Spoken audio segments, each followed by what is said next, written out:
Visite.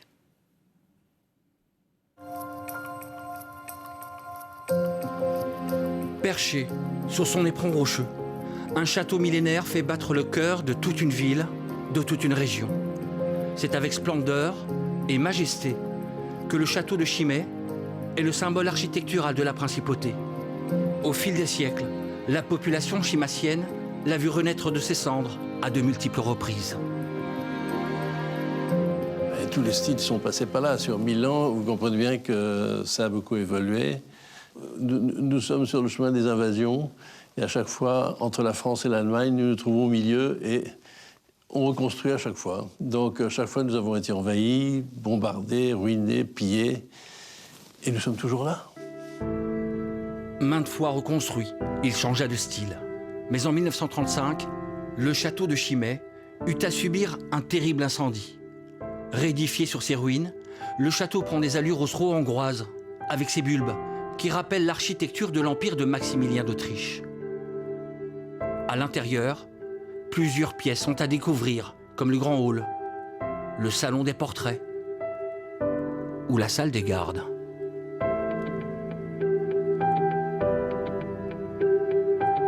Ici, vous vous trouvez dans une pièce qui est tout à fait symptomatique de ce que peut être un château fort. Vous avez l'épaisseur des murs, vous avez ces voûtes qui ont résisté à l'incendie de 1935, et ce sol qui est très original, puisque ce sont des ardoises mises sur champ. Il y a 45 000 ardoises qui nous conservent pas l'humidité, mais la chaleur et la fraîcheur, suivant les saisons. C'est une pièce que nous adorons. Les ornements, les œuvres d'art, mais aussi les portraits des princes et des princesses de Chimay vous livreront quelques secrets d'une histoire riche en événements historiques. Mais la pièce maîtresse du château, c'est son merveilleux théâtre, où il est possible d'assister à des concerts. Un théâtre inscrit sur la liste du patrimoine exceptionnel de Wallonie.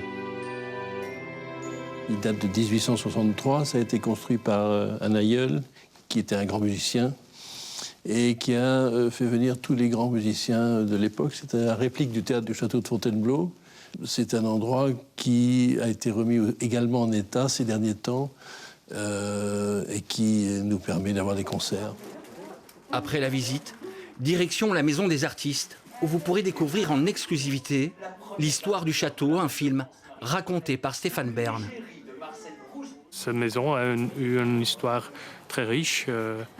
C'est intéressant à le savoir, et maintenant voir le château dans un état très bien et très dans le soleil, le jardin, tout ça, c'est un endroit exceptionnel. Le prince et la princesse de Chimay vivent toujours dans le château. Très accessible, il n'est pas rare de les croiser. D'ailleurs, c'est la princesse qui taille les haies.